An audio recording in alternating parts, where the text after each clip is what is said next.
Welcome to downtown and central Seattle. Today we're going to be talking about the 5 top neighborhoods in downtown or central Seattle. Well, we're probably going to be talking about a few more than just 5, but we'll focus on the most popular neighborhoods first. So let's get a little orientation here. So we've got downtown Seattle right here, the actual skyscrapers that people think about of Seattle. And then you've got kind of the larger central Seattle area, with North Seattle being up here, West Seattle over here, and South Seattle down here.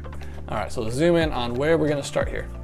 We will start with downtown Seattle. So welcome to downtown Seattle, where the pulse of the city beats strong amidst a tapestry of diverse neighborhoods. Join us as we uncover the allure living in these different and vibrant districts, each offering its own unique charm and amenities. When people think of Seattle, they tend to think of the Space Needle, downtown skyscrapers and beautiful waterfront cityscapes from the harbor, and that is the area that we are going to cover today, including the closest residential areas to downtown Seattle. So first stop, downtown Seattle, a bustling metropolis with a skyline that never fails to impress. Living in downtown means having world-class shopping, dining, and entertainment options just steps away.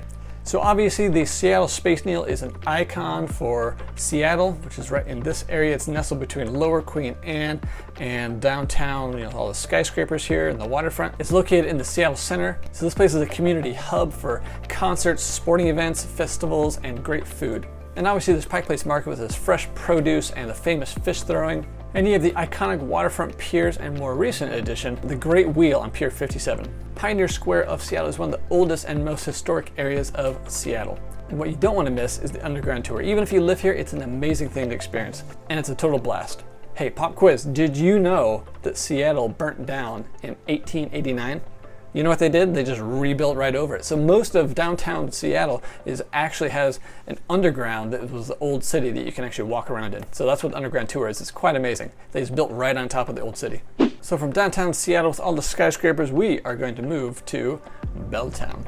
Now, when we're talking about living in downtown Seattle, the majority of living is going to be either apartments or older condos or really brand new luxury skyrise condos. That's going to be the majority of what people are living in. I mean, there's not a ton of single family houses until you get up into Queen Anne or over to Capitol Hill, which we'll cover very shortly. So Belltown is situated between downtown Seattle and the Seattle center.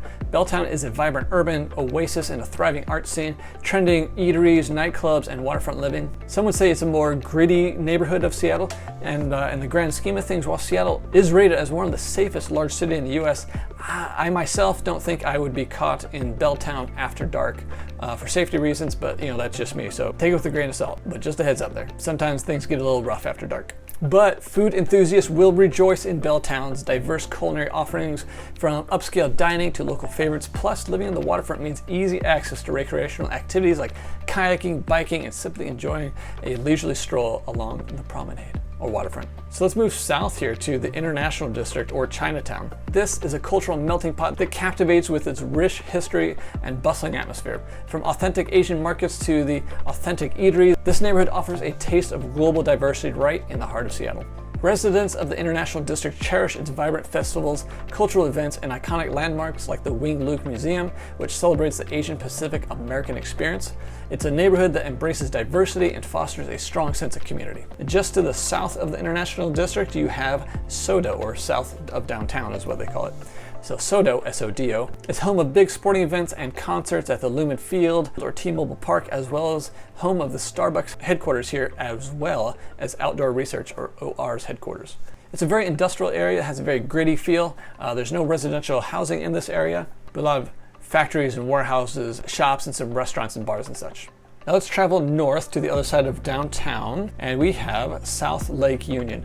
Now this area has become quite popular because of Amazon. So Jeff Bezos and Amazon bought up the majority of this area to house Amazon headquarters. It's a thriving hub of innovation and technology with companies like Amazon. Calling this neighborhood home, South Lake Union has become a magnet for tech enthusiasts, entrepreneurs, and creative minds. South Lake Union's modern architecture, waterfront parks, and green spaces create a dynamic urban environment. Residents enjoy a seamless blend of work and play with trendy cafes and galleries and recreational activities right at the doorstep. And if you ever go and visit this area, make sure to check out Amazon Spheres. It's quite amazing. It's nestled between two Amazon towers, giant skyscrapers. It's quite a lovely experience walking through those. Not to mention there's a lot of really tasty restaurants in the area. Next, let's venture to the other side of I-5 over to Capitol Hill.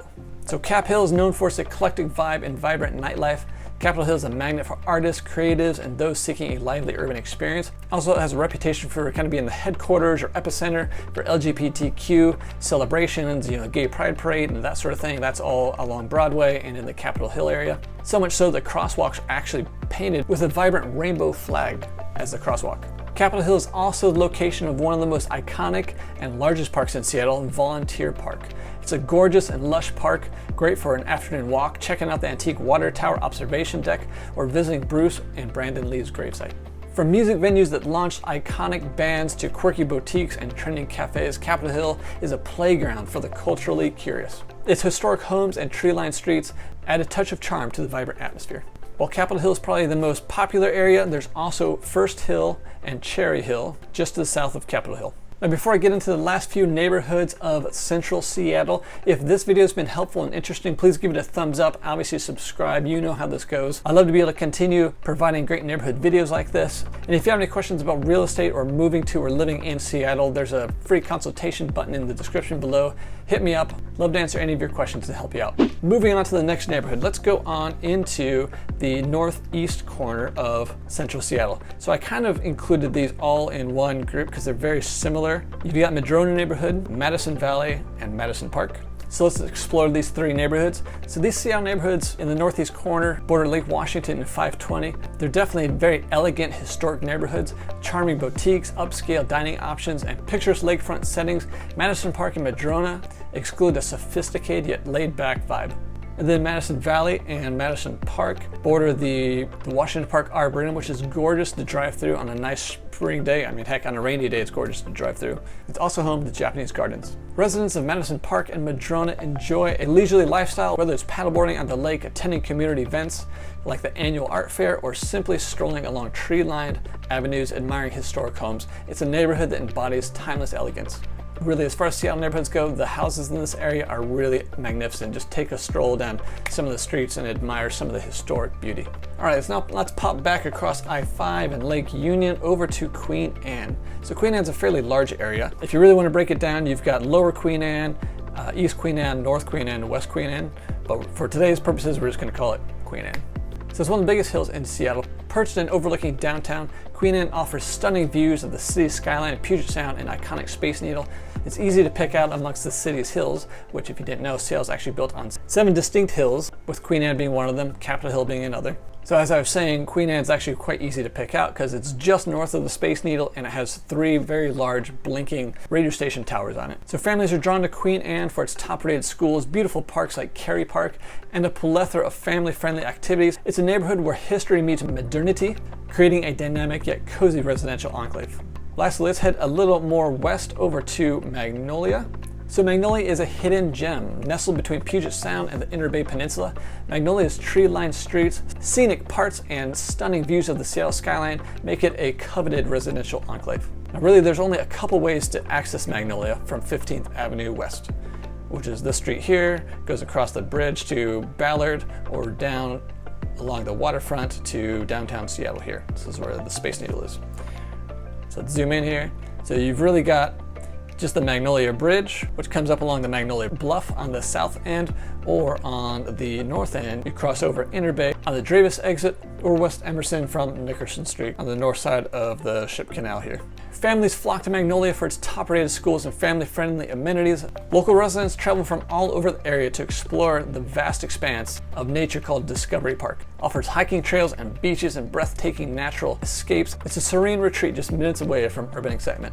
So in concluding, Central Seattle and downtown offer a dynamic blend of urban excitement, cultural richness, and scenic beauty that makes them irresistible places to call home. Whether you crave the energy of the city life or the tranquility of waterfront living, Central Seattle and downtown have something for everyone.